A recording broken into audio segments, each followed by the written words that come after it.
Just one more brief announcement before we get started. My name is Breon. We'll be starting here shortly. Of course, I'll do an introduction again, but just want to let you all know we'll be getting started about 3 after. Wanted to make sure that people who had an opportunity to join get a chance to join the room. Thank you so much again for joining our conversation today around employee engagement and what's required and what's not required as far as your retirement plan is concerned. So we'll get started here again in about 2 minutes or so. Thank you all so much for joining us today.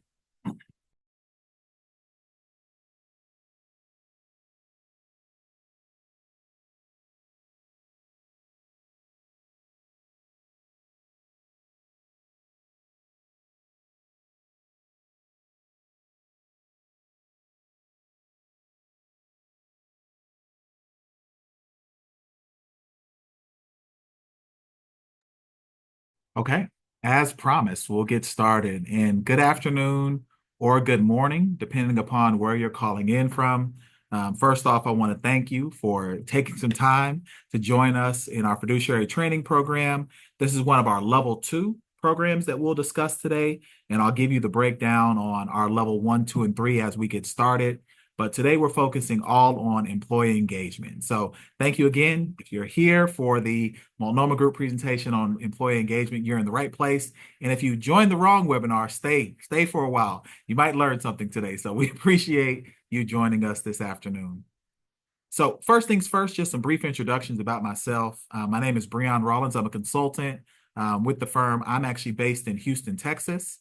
I've been with the firm now going on 7 years. Really enjoy the work that we do. I enjoy working with plan sponsors and making sure that their participants are able not only to be able to have a quality investment menu, quality products in their plan, but also get them to and through retirement. And at the same time, we also enjoy the fact that we get to discuss some of those fiduciary items like today's conversation around employee engagement, because not only are the investments important, it's also what happens on that back end as well, some of those admin items. And those are some of the details that we'll talk about today. You can contact and find us on multnomahgroup.com. Of course, you all found the information today. We'll share information back after the presentation on how you can get in contact with us if you have any additional questions, but also you'll get a recording of the presentation as well. So again, Breon Rollins, based in Houston, Texas, and a consultant with the firm. So one of the things as we get started with today's conversation, we really pride ourselves on being able to help plan sponsors, help people who oversee the plan, navigate the complexities of what happens in the retirement place or the retirement plan environment. Currently, right now, we have 181 clients as of 12/31 and just shy of 300 plans there, 299. More than 43 billion assets under advisement with over 21 years of experience. We just recently celebrated the 20-year anniversary of the firm. And we have clients across 17 states. So again, me being in Texas, we have clients in Texas. We have clients in, of course, California, Oregon, Washington. We've got clients in the East Coast as well. So we do cover quite a bit of the country. So depending upon where you are, we can definitely serve and support you in making sure that you have a great retirement plan there. A few details that I did want to add: employee owned, no outside shareholders. Our owners are entirely in the hands of the employees that are in the firm. We have an integrated approach. One of the things that we really pride ourselves in would be that we understand that a retirement plan is an interconnected system. There's not a silo that makes one decision, because all decisions may impact each other. So whether that's a communication strategy or the record keeping environment or making sure that we're in compliance, all of those things we believe are integrated, and we really preach that as we go out and work with our clients. And then we also have a plan forward model, and a part of that process is our fiduciary training, and some of that I'll share with you all today. We believe that our consulting philosophy is really client focused, because we want to continually not only improve the plan, but also improve the plan how it supports the participants. Of course, we know as we sit in a fiduciary role for our participants, similar to plan sponsors, you all joining the call today, we're always acting in the best role for participants in that space. So being able to continue to move that plan forward, providing better access, better coverage, better investments, all of those details, allow us to make sure that we're getting those participants to and through retirement with dignity. So just a bit about Multnomah Group to get us started for today, for those of you who may be unfamiliar with our firm. So let's get into the meat of the presentation today. This is one of our level 2 presentations, and I'll talk to you about what our level 1, level 2, and level 3 here means here in the next slide. But for the purpose of today's conversation, we'll talk about employee engagement, meaning that the disclosures and the communication and also the interaction you might need to have with your vendors and what's required from the Department of Labor. So we have here on this intro slide, the Department of Labor requires employees to educate committee members on their roles and responsibilities. Now, at the completion of this presentation, our goal is for you to understand what is required by law for you to engage with participants. And that includes both required disclosures as well as notices. And then also maybe some additional ways you may want to communicate and engage with participants. And then also the duty to monitor your service providers throughout that process. And at this moment, I just want to take a brief second to do some housekeeping details. Of course, with me, sitting behind the computer screen, we're not having a conversation, but I welcome you to put questions in the chat. I'll take a moment to see if there's details that either we can answer now or I can get resources to answer after. And of course, if you do have any additional information, you can always contact us after we get done with the webinar, and we'll make sure we share that information for you as well. So while this isn't a conversation so much, I'll do as much conversation as I can. Please stop, pause, put a question in the chat, and we'll be able to see if we can get you all an answer today. All right. So let's jump into it. So first things first, let's just talk about the fiduciary process and what it looks like to have an education program that leads us to this level 2 discussion that we'll have today. So our firm, we like to break down the fiduciary training or the fiduciary education really into 3 levels. So that level 1 would just be exploring your fiduciary responsibility. I would imagine every one of you on the call today has some role in managing the retirement plan, managing the assets, the investments, the compliance that happens on a day-to-day basis for your retirement plan at your organization. So level 1, we really anchor in what it means to be a fiduciary, what best practices we've seen in the marketplace, maybe similar to organizations like yours, or dissimilar, maybe organizations that we feel like would be maybe the North Star or the best practice that we see. Also, what it looks like to have a conflict of interest and avoiding those prohibited transactions. So really anchoring in level 1, what it means to be a fiduciary. I'm going to skip level 2 here for one moment because that's what we're going to focus on today and go down to the level 3 there.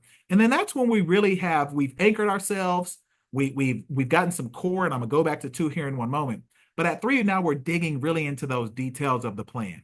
Hey, we're really now leaning into what's happening on your service provider and your fee side. What's happening with your investments? What do we know? What gaps do we have maybe on our retirement committee? What gap maybe does the community or your participants not really know what's happening on the investments are concerned? And then also how plan operations may impact the delivery of the retirement plan and also the delivery of how we communicate with the participants. We go through all of that in our level 3. But for the purpose of today's conversation, we're talking about our level 2 presentations that are the core areas of responsibility as a retirement plan fiduciary. So of course, on level 1, hey, you just need to understand what it means to be a fiduciary. Make sure you've got that anchoring there and you're comfortable what that role means. Level 2, now I'm going to share some of those responsibilities with you all today, provide you some additional details and some context, and of course, open the role for some questions. And then level 3, again, we're going to dig into those details, maybe go just a layer below of what we talk about those core responsibilities and start being able to where we can educate and maybe provide some additional details on the back end for your retirement plan. So fiduciary responsibilities. First things first, some plans are ERISA, some plans may be non-ERISA. And again, that's the Employee Retirement and Income Security Act. And what that does is really protecting the retirement assets that are in participants' plans. There's a set of rules, some guidelines, some guidance that allows participants to understand that you as a fiduciary are managing those assets in a way that benefits the participants. And having a fiduciary responsibility, one of the first things that we talk about when we talk about engagement is really informing participants as well as their beneficiaries about the plan through required disclosures. One piece that is often missed in this, and that's why I want to take just one moment, is the conversation around beneficiaries. Oftentimes, we are really good at making sure that we engage the population that's active, that's currently working at the organization. They may have a company email, they may have a higher ed email. They're engaged. They're getting that information from you all on a daily, weekly, monthly basis.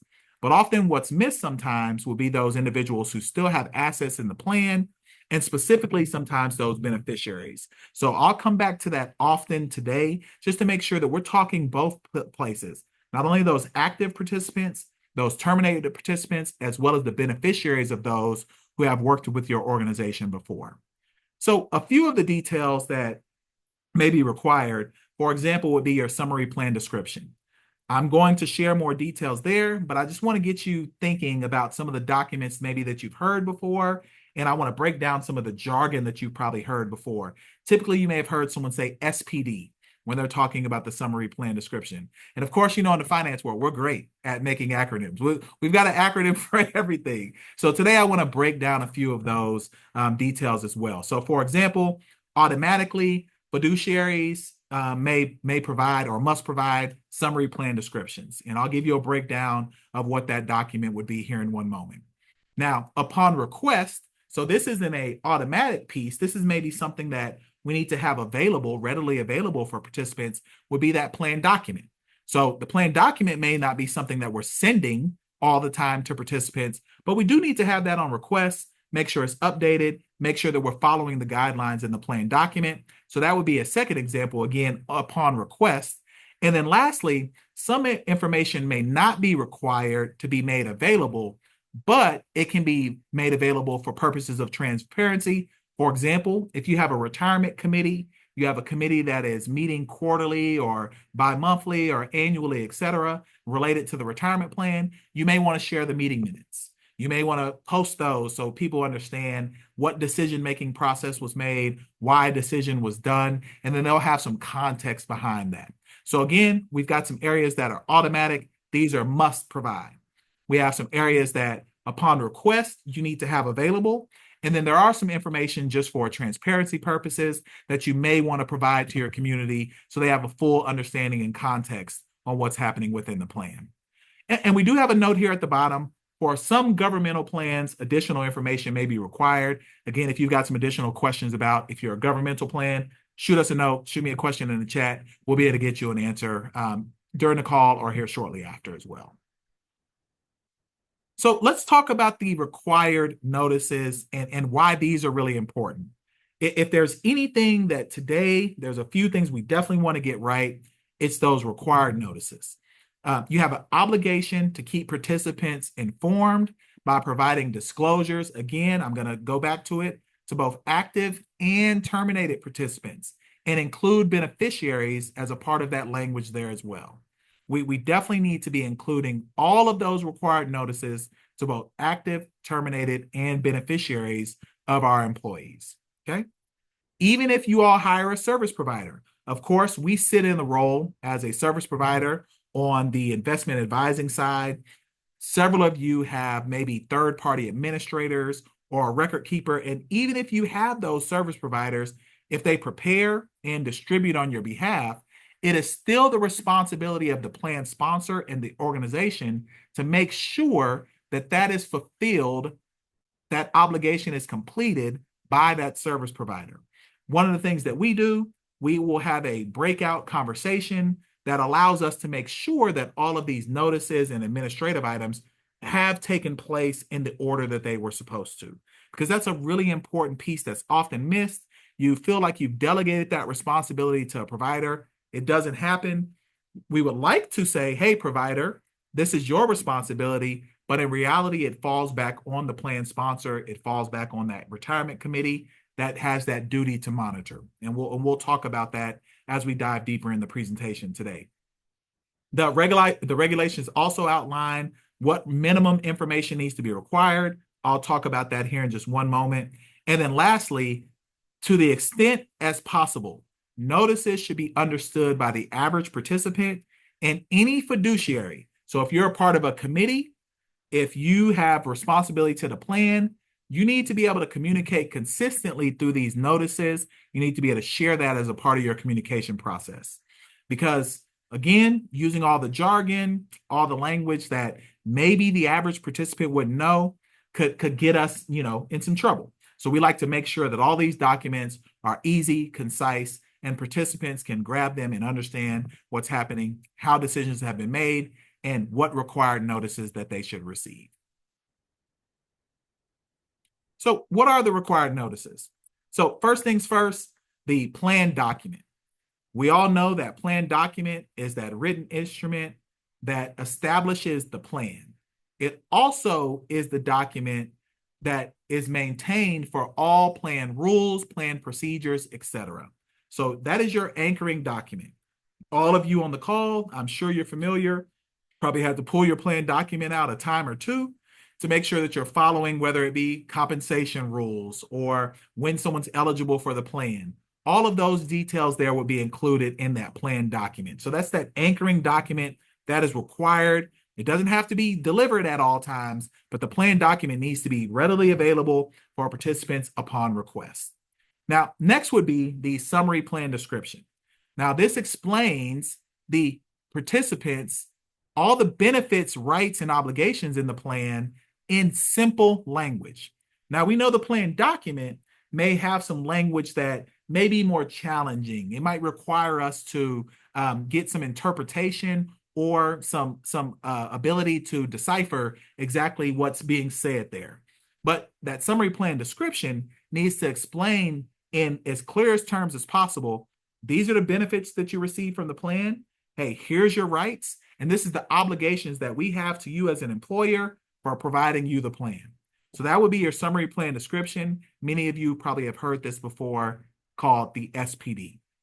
Now, the next one, it's a required notice only if there's been a material change to the plan since the last time we shared a summary plan description.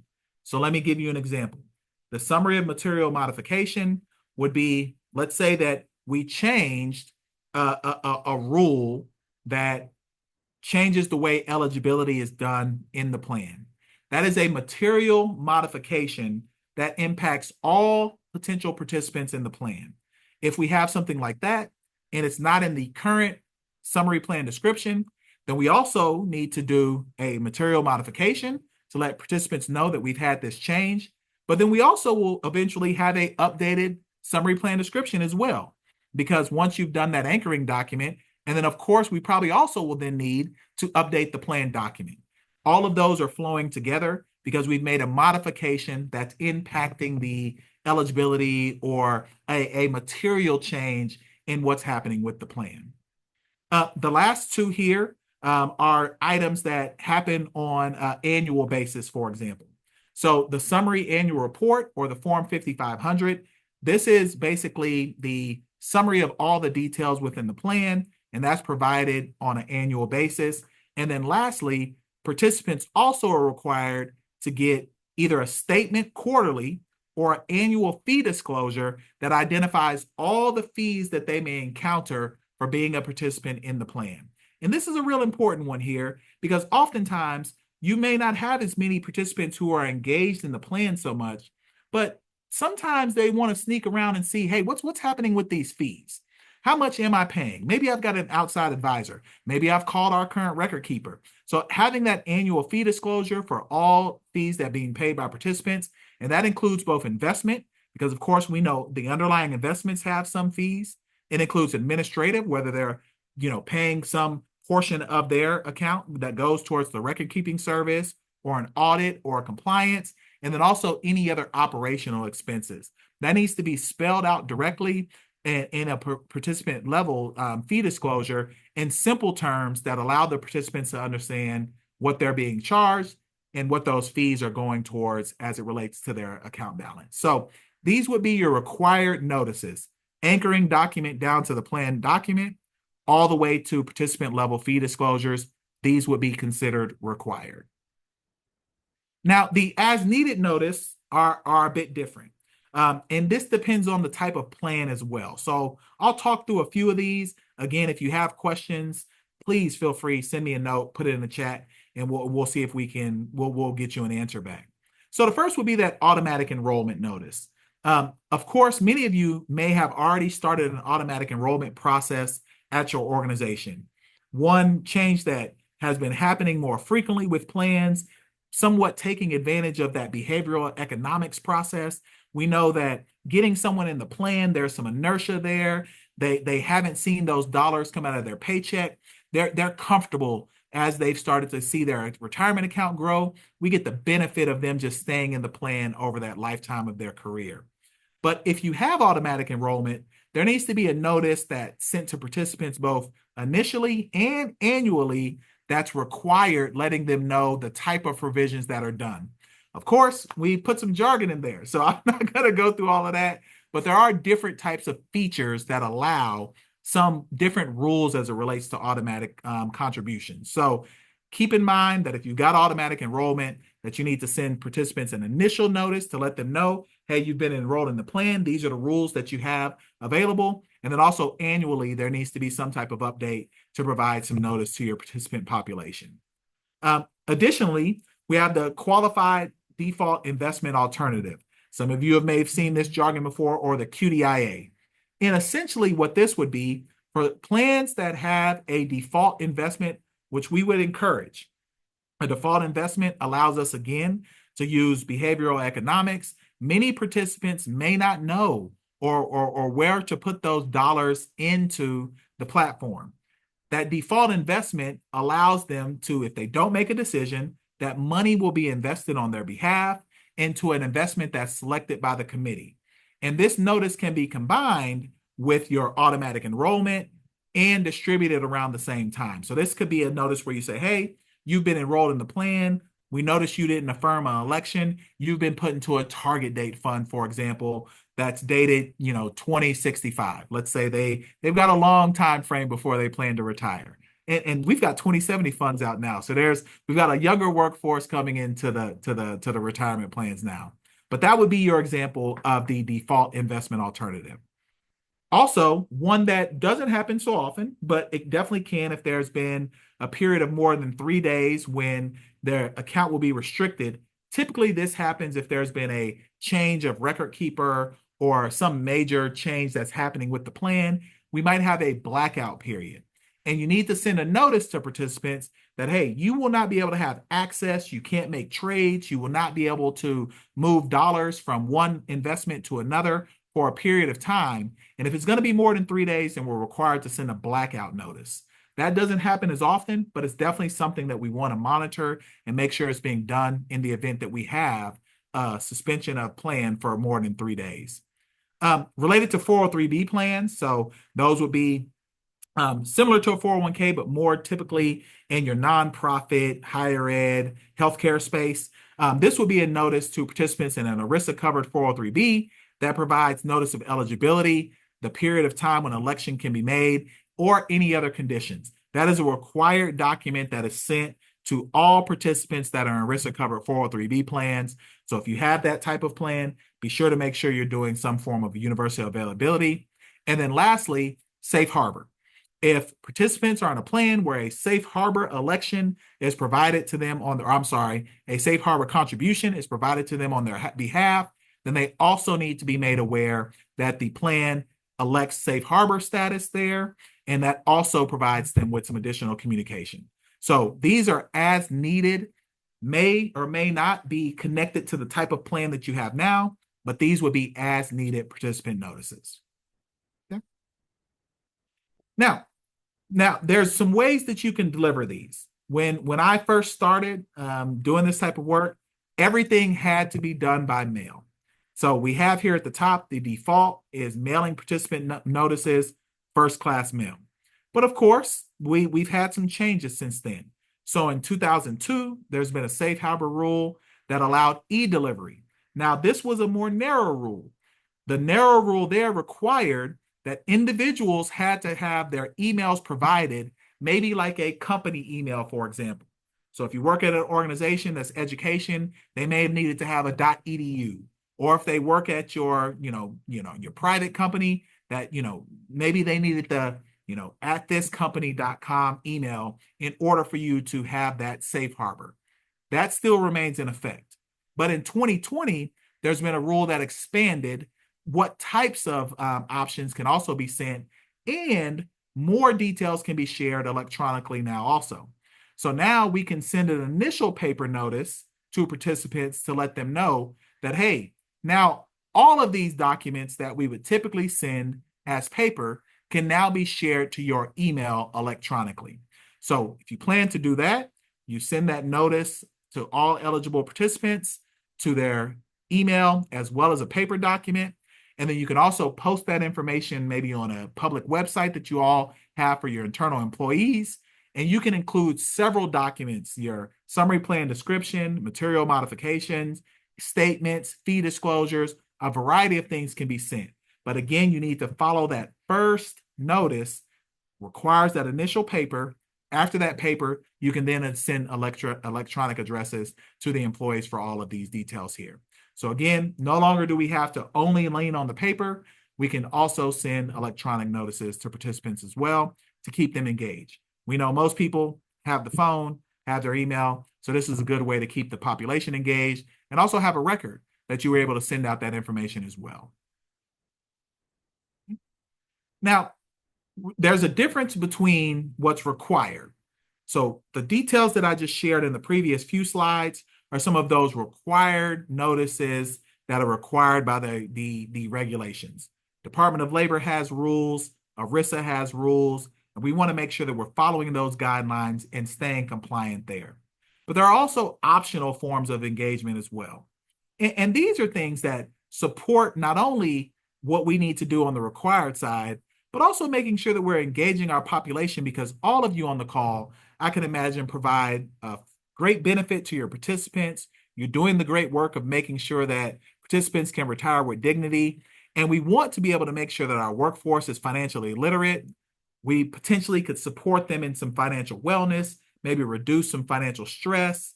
That could create a more productive workforce. And then also help employees retire.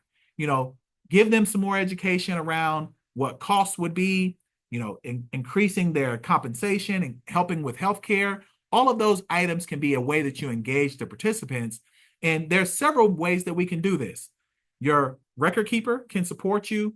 Organizations like Multnomah Group can support. And of course, internal HR, maybe internal finance, can have a lot of these conversations to continue to engage the population throughout the retirement cycle. So first things first, we'd say group meetings. Group meetings around topics related to the market, or topics around your record keeper has a variety of group meetings that they can put together for you. Topics around financial wellness. What does it mean to be financially well? Making sure that financial literacy piece is there as also. Record keepers are also good at doing targeted mailings. They can send information to certain age groups, certain populations, maybe individuals who are not quite at their retirement goal. Maybe they're not quite investing as much. You can do some targeting mailing for participants there.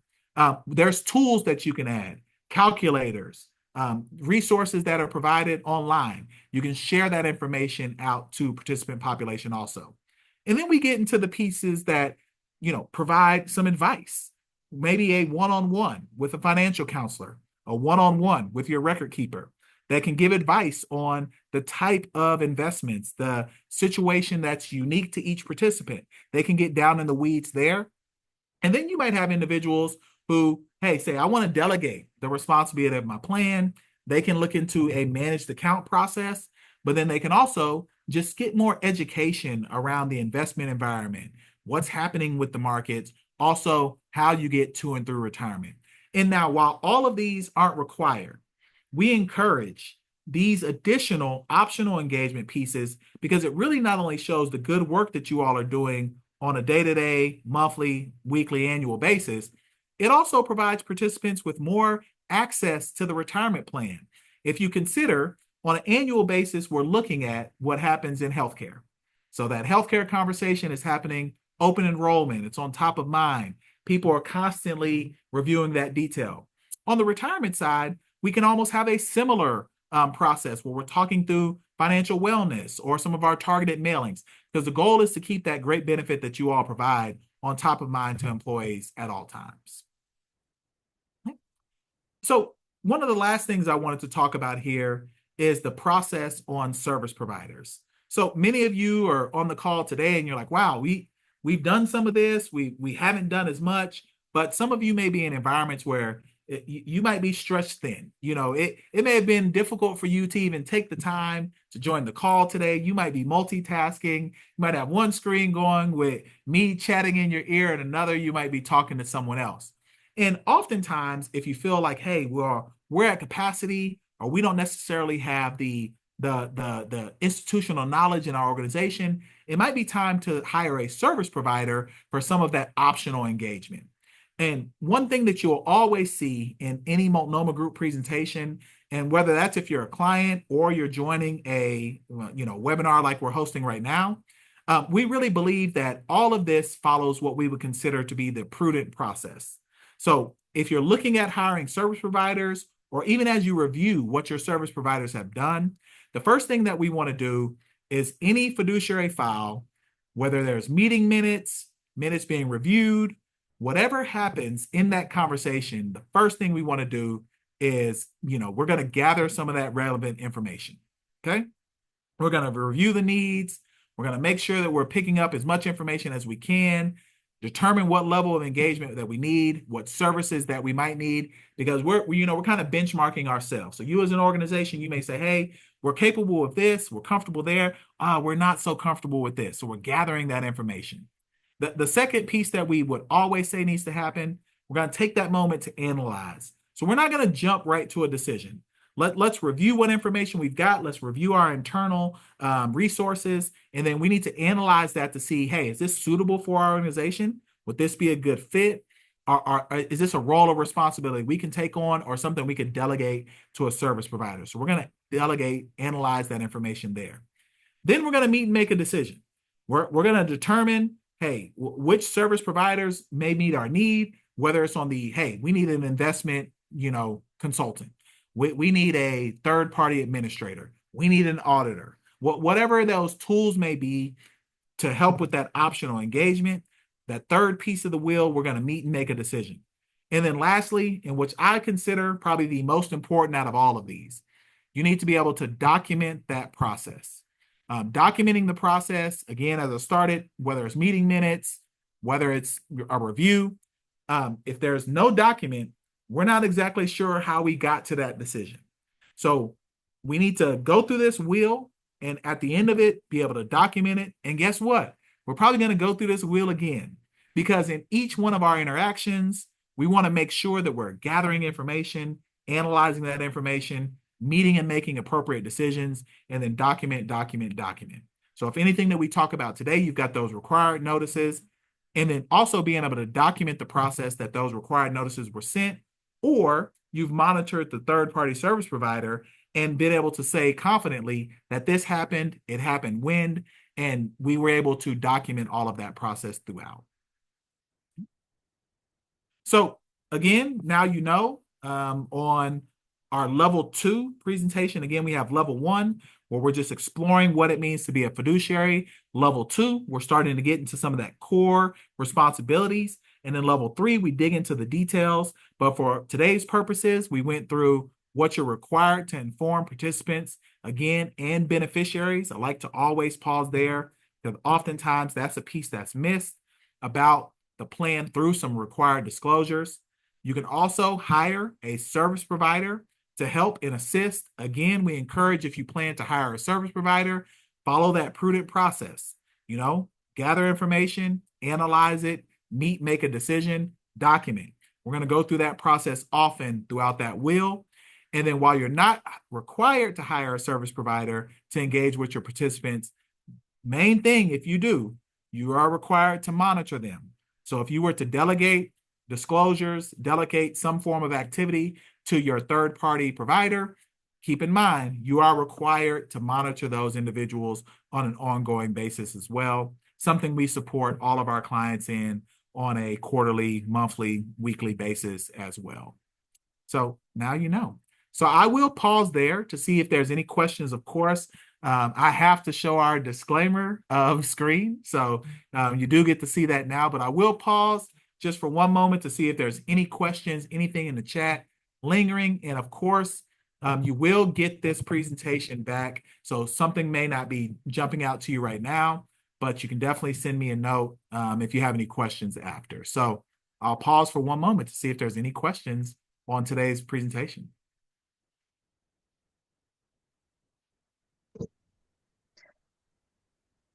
Brian, we do have one question in the Q&A, if you can see that.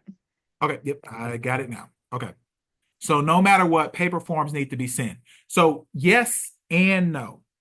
What needs to happen if you plan to go all electronic with your communication, an initial paper form needs to be sent to update participants that you plan to go electronic. So let me go back to that slide again, and great question there. So the 2020 rule allowed to send plan documents as well electronically, but you have to first send a paper notice. So once that paper notice is sent, indicating that electronic address will be used, notifying them of their right to opt out and continue to receive paper. As long as you cover that, you can send electronic notices, not only on the plan document, but also all these other documents covered at the bottom, the SPD, the material modification, statements, fee disclosures, QDIA, even blackout notices can be sent electronically once you send out that initial notice on the paper. Great question there. Any other questions? And again, if something doesn't jog your memory now, you'll get an email from us. Feel free to send me an email back. I am happy to spend time with any of you that are on the call for some additional items that may jump out to you if you watch the replay, or if there's something that just kind of pops into your head as we wrap the conversation today.